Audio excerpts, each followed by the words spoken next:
Hello and welcome to the channel. और electrostatics का हम नेक्स्ट टॉपिक उठाएंगे, सुपरपोजिशन प्रिंसिपल। अब हमने इससे पहले कूलम्स लॉ पढ़ा, उसके वेक्टर फॉर्म्स पढ़े, उसमें हमने सीखा खाली कि जब पॉइंट चार्जेस दो होंगे तो उनके दरमियान हम फोर्स, इलेक्ट्रोस्टैटिक फोर्स कैसे निकालेंगे, तो कूलम्स लॉ से हमने निकाला। लेकिन अब प्रॉब्लम ऐसे है कि हमारे पास दो नहीं बल्कि तीन है, तीन से चार, पांच, दो से ज्यादा पॉइंट चार्ज है हमारे पास, तो उनके दरमियान जो इलेक्ट्रिक फोर्स है उसको हम कैसे निकालेंगे। तो इस इलेक्ट्रिक फोर्स को निकालने के लिए एक प्रिंसिपल है जिसको हम बोलते हैं सुपरपोजिशन प्रिंसिपल। तो इस सुपरपोजिशन प्रिंसिपल को हम कैसे, ये क्या होता है और इसको अप्लाई करके कैसे हम दो से ज्यादा पॉइंट चार्ज जब एक साथ होंगे तो नेट फोर्स कैसे निकालेंगे वो हम सीखेंगे।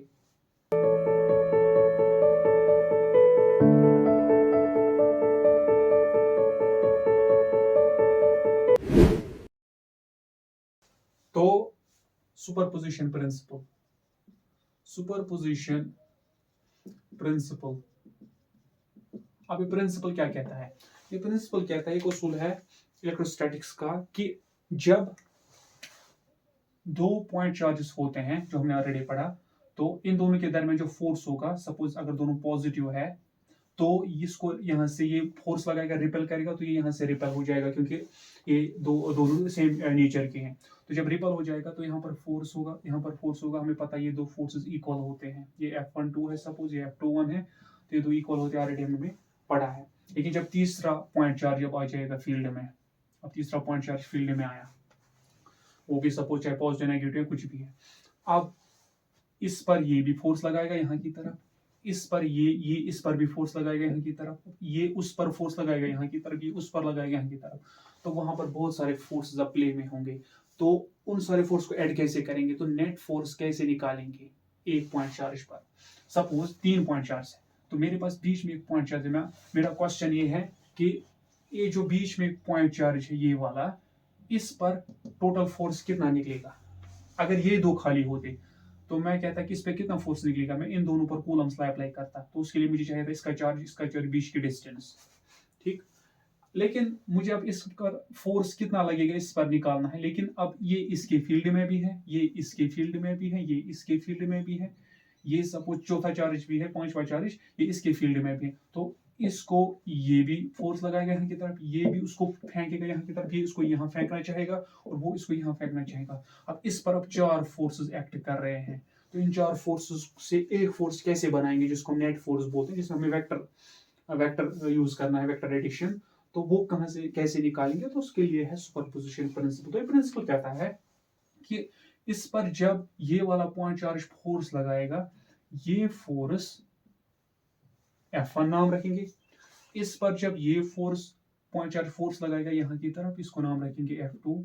इसी तरह इसका नाम रखेंगे F3, और जो इस पर ये लगाएगा, और इस पर जो इसकी वजह से फोर्स आ जाएगा चौथा, इसको नाम रखेंगे F4। सुपर पोजिशन प्रिंसिपल कहता है F1, F2, F3, F4 ये चार फोर्सेस इंडिपेंडेंट होंगे, यानी कि इसकी मौजूदगी में ये जो फोर्स है इन दोनों के बीच में, उस पर कोई असर नहीं पड़ेगा इसकी मौजूदगी में या इसकी मौजूदगी में या उसकी मौजूदगी में। तो जब ये चारों होंगे तो दो को ऐसे ट्रीट करो कि जैसे वो तीन है ही नहीं, तो इनको ऐसे ट्रीट करो जैसे वो तीन है ही नहीं, तो वो कूलम्स लॉ लगा इन दोनों पर, जैसे हमने सीखा है उसका अप्लाई करना। दूसरी बात, जब हम इसके और इसके दरमियान निकालना है तो इन दोनों को दरमियान कूलम्स लॉ अप्लाई करेंगे, बाकियों को भूल जाएंगे जैसे है ही नहीं। अब क्वेश्चन ऐसे उठ सकता है कि मे बी जब ये दोनों अकेले होंगे तो हम कूलम्स लॉ अप्लाई करेंगे तो फोर्स निकालेंगे, जब ये तीसरा मौजूद होगा तो मे बी ये कूलम्स लॉ में थोड़ा बहुत ये वहां पे इफेक्ट करेगा, तो उतना फोर्स नहीं होगा इन दोनों के बीच में जब ये तीसरा मौजूद होगा। तो इस पर पोजिशन प्रिंसिपल कहता है कि नहीं, जो पहले फोर्स इन दोनों के दरमियान था फोर्स उतना ही रहेगा, इसकी मौजूदगी से वो फोर्स कम या ज्यादा नहीं होगा। तो जब अदर पॉइंट चार्जेस प्रेजेंट होंगे तो ये बाकी फोर्सेस इफेक्ट नहीं करते हैं दोनों के दरमियान के फोर्स को, जो हम कूलम्स लॉ से निकालते हैं। बेसिकली ही सुपरपोजिशन प्रिंसिपल है कि two point the force between two point charges is not affected by the presence of other point charges. तो बेसिकली रूल है। और इस बात को जो मैंने बोला कि force between two point charge is not affected by the force, is not affected by the presence of other point charges, इसी को हम फिर जब इन दोनों के दरमियान फोर्स है उसका नाम रखेंगे F1 वेक्टर फॉर्म में। जब इन दोनों के दरमियान निकालेंगे तो बाकियों को भूल जाएंगे, तो वो है F2। इसी तरह F3, F4। अब जब तीसरा पॉइंट चार्ज दो पॉइंट चार्ज के बीच में जो है उन दोनों के फोर्स को इफेक्ट नहीं करता है, तो ये चारों फोर्सेस ऐसे ही प्रेजेंट होंगे। तो फाइनली हमें इन चारों को क्या करना पड़ेगा फिर ऐड, क्योंकि दो के दरमियान फोर्स ये है और बाकी इसको इफेक्ट ही नहीं करते, तो F1 ही रहेगा। जब ये दो मौजूद हैं तो इनके दरमियान फोर्स F2 है, तो बाकी की मौजूदगी से कोई असर नहीं पड़ता है, तो ये F2 ही रहेगा। इसी तरह वो F3 रहेगा, F4 रहेगा, और नेट को हम फिर फाइनली वेक्टोरियली ऐड करते हैं। तो जो हमारा नेट फोर्स बन जाएगा F नेट, वो आ जाएगा सारे फोर्सेस को हम ऐड करेंगे वेक्टोरियली।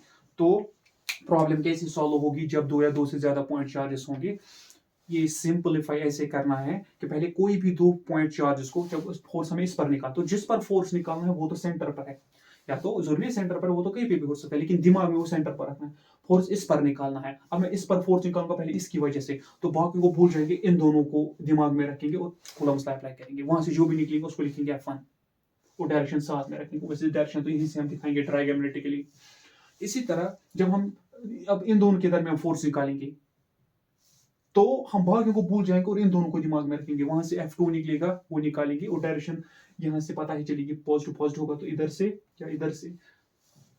इसी तरह जब तीसरा फोर्स हम निकले, जब हम ये पॉइंट, अब इस पर हमें फोर्स निकालना है इस पॉइंट चार्ज की वजह से, तो बाकियों को भूल जाएंगे, इन दोनों पर कूलम्स लॉ अप्लाई करेंगे, वहां से निकलेगा F3।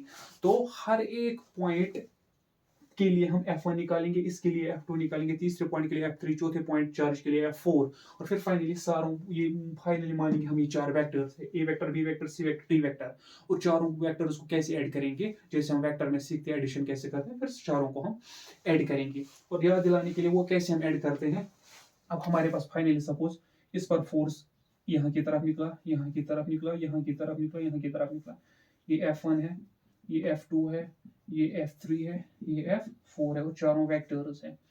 अब इसको कंबाइन कैसे करेंगे? अब इसको कंबाइन करने के लिए पहले हम उन दोनों के दरमियान का एंगल हमें पता होना चाहिए, जो अगर आप लोगों ने वेक्टर पढ़ा होगा, इन दोनों के दरमियान का एंगल हमें पता होना चाहिए। अगर जब हमें ये एंगल पता चलेगा तो हम इन दोनों के दरमियान जो है पैरेललोग्राम ऑफ वेक्टर से पैरेललोग्राम ऑफ वेक्टर से हम इन दोनों का सम निकाल सकते हैं।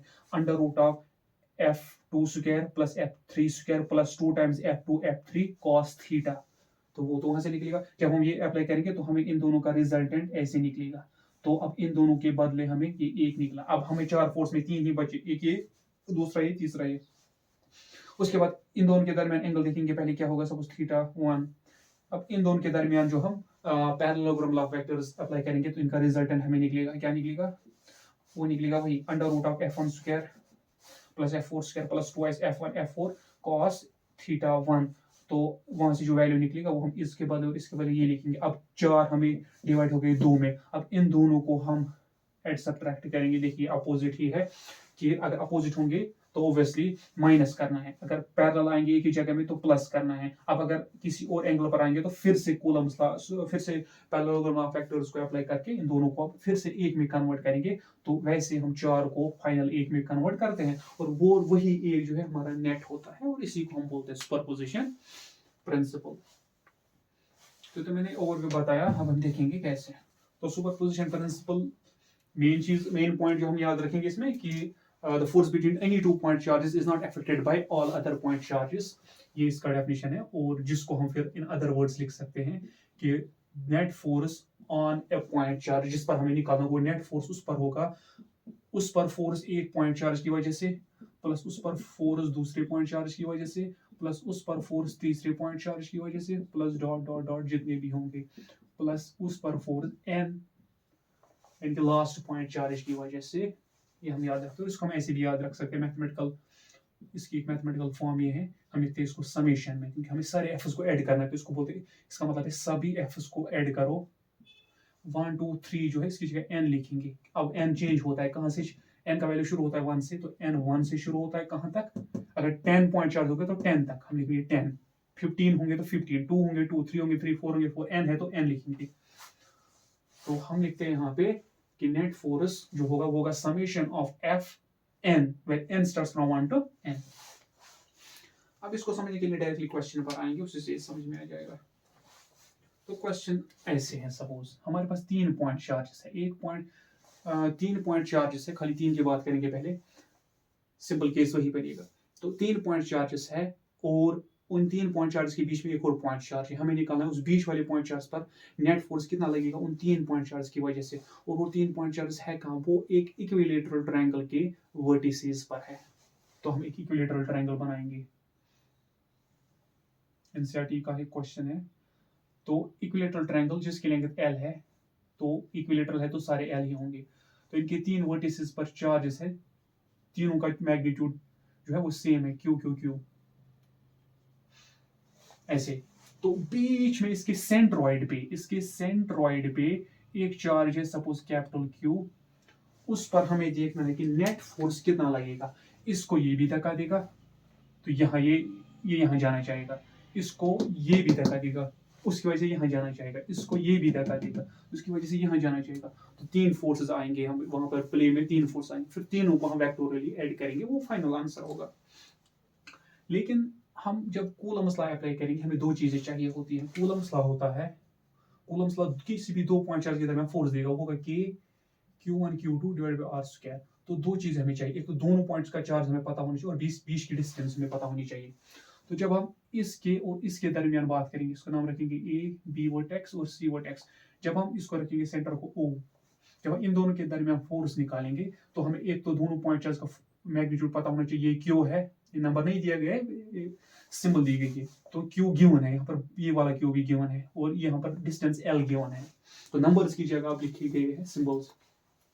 तो यहाँ का चार्ज हमें पता है स्मॉल क्यू, यहाँ का भी चार्ज पता है कैपिटल क्यू, और बीच की डिस्टेंस हमें अब चाहिए, तो हमें कहीं से निकालनी है, वो हमें नहीं दी गई है, खाली हमें इक्विलेटरल ट्रायंगल बोला गया है और ये बोला गया कि सेंट्रॉइड पर है, पता होना चाहिए कि सेंट्रॉइड क्या होता है। अब इक्विलेटरल ट्रायंगल के जब हम चार, यानी कि जब हम एक वर्टेक्स से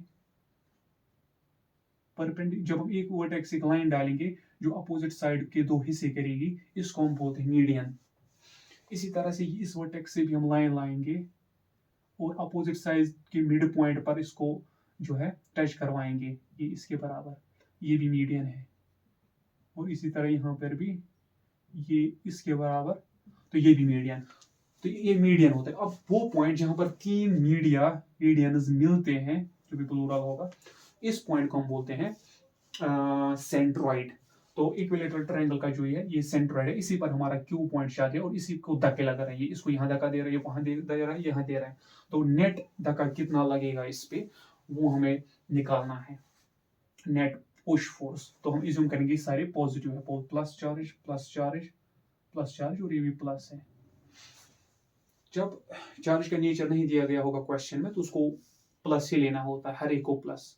अगर इसका क्वेश्चन का मतलब होता है कि नहीं ये प्लस नहीं माइनस है, तो वहां पे लिखता है कि इसका नेगेटिव चार्ज है। अगर लिखे होगा तो ठीक, नहीं लिखे होगा तो आप कंफ्यूजन प्लस लेंगे कि माइनस लेंगे, तो वहां पर प्लस लेते हैं, कन्वेंशन है।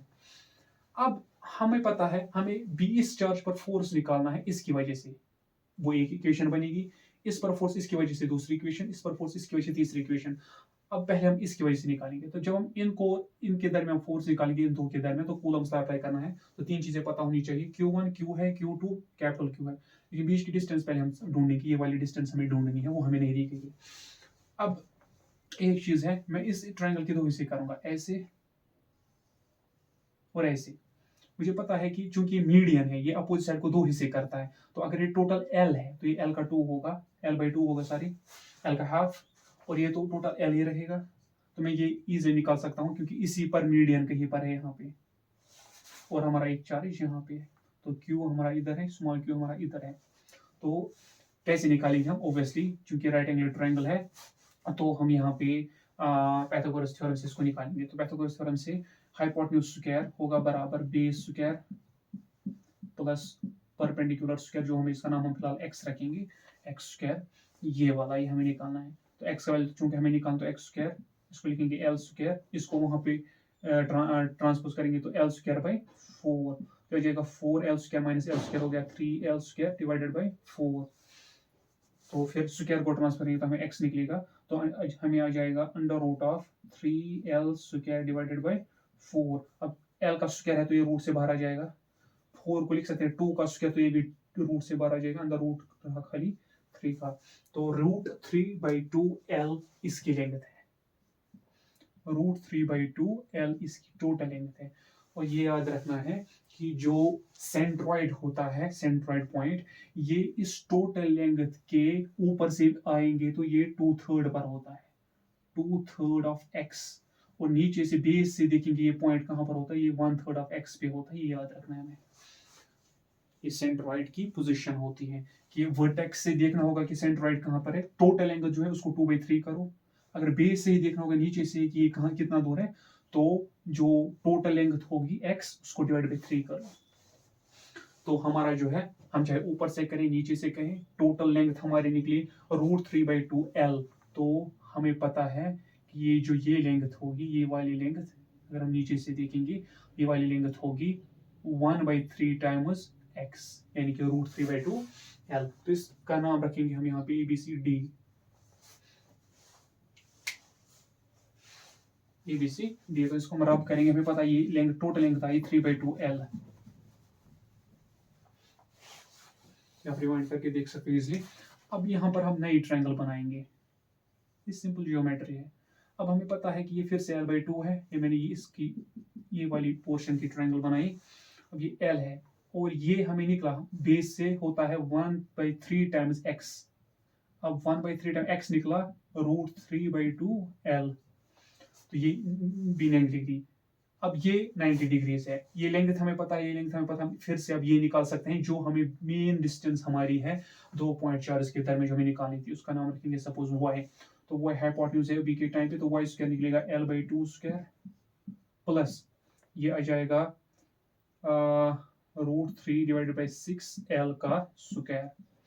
तो y स्क्वायर निकलेगा हमें L²/4 प्लस √3 स्क्वायर हो जाएगा 3L² डिवाइड बाई 6 36। तो y स्क्वायर हो जाएगा L²/4 प्लस 3 1 ऐसे निकलेगा 3 1 3 3 12 36 इंटू L स्क्वायर। अब इनको कंबाइन करेंगे तो 12 LCM निकलेगा, 4 3 3L² प्लस L², ये बन जाएगा 4L²/12। 4 1 4 4 3 12, तो L²/3। तो हमारा y आ जाएगा √L²/3, स्क्वायर रूट कैंसल, तो 1/√3L। ये हमारा 1/√3L ये हमारी डिस्टेंस आई। अब चूंकि ये इक्विलेटरल ट्रायंगल है तो ये भी 1/√3L होगा, ये भी इन दोनों के दरमियान जब जरूरत होगी तो वो भी वही होगा 1/√3L, और ये भी वही होगा 1/√3L। तो तीनों सारे चार्जेस पता है।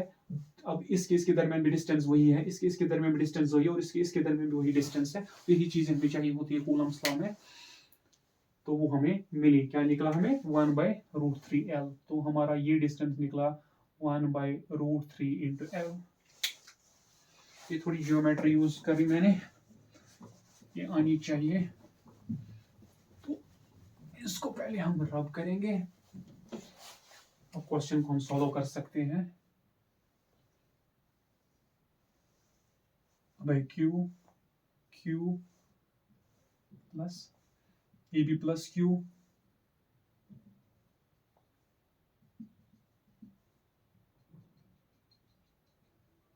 और ये है कैपिटल Q।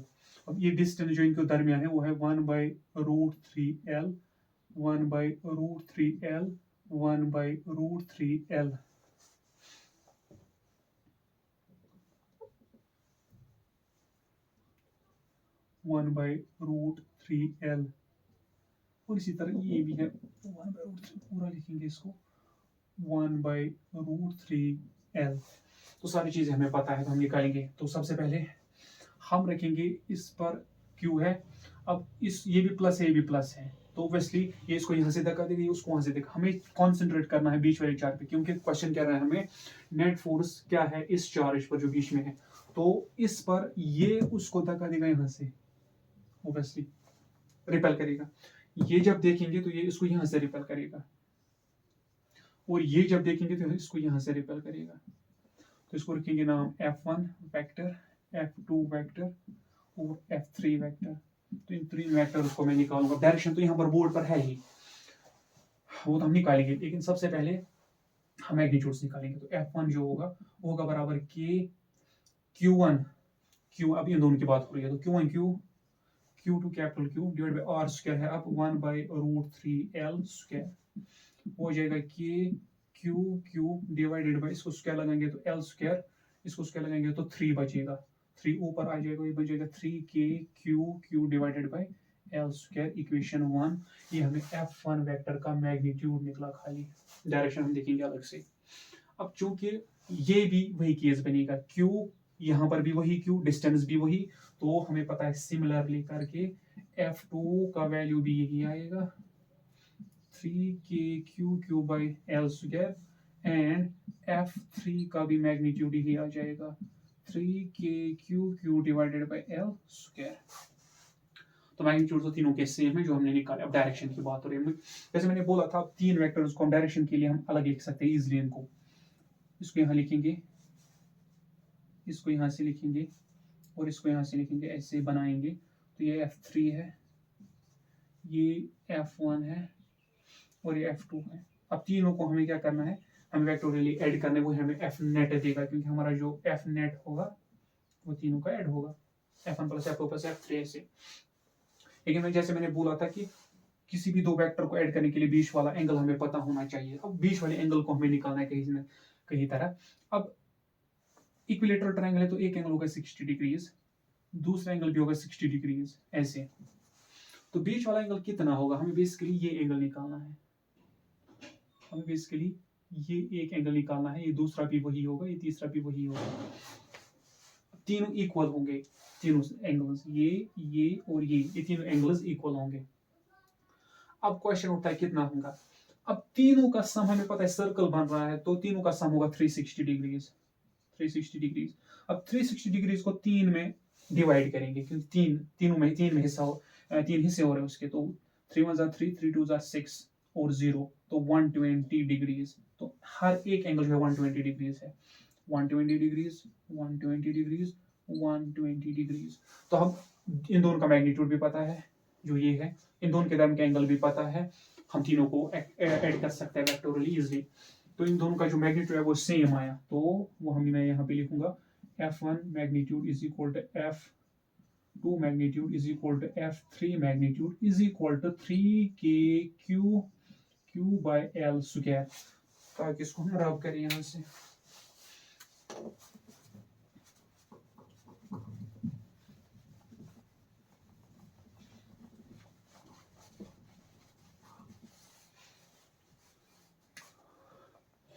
तो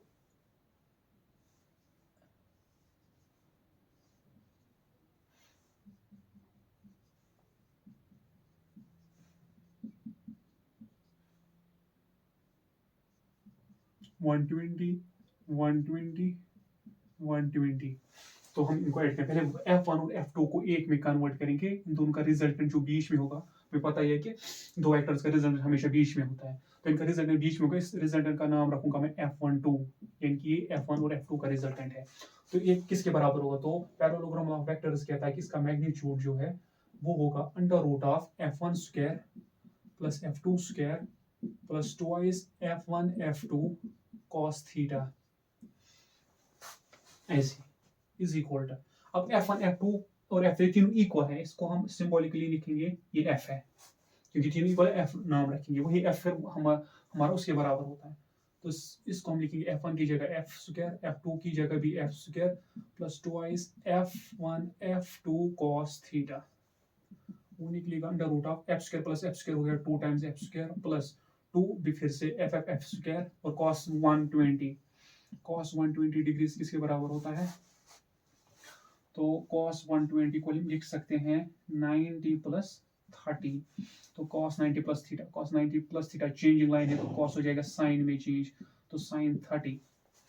अब एट शुगर टू कॉफी, तो जिसमें हम जा रहे हैं उसमें पहली फंक्शन क्या, हमारे ओरिजिनल फंक्शन cos, तो cos दूसरे में है नेगेटिव, तो माइनस साइन 30।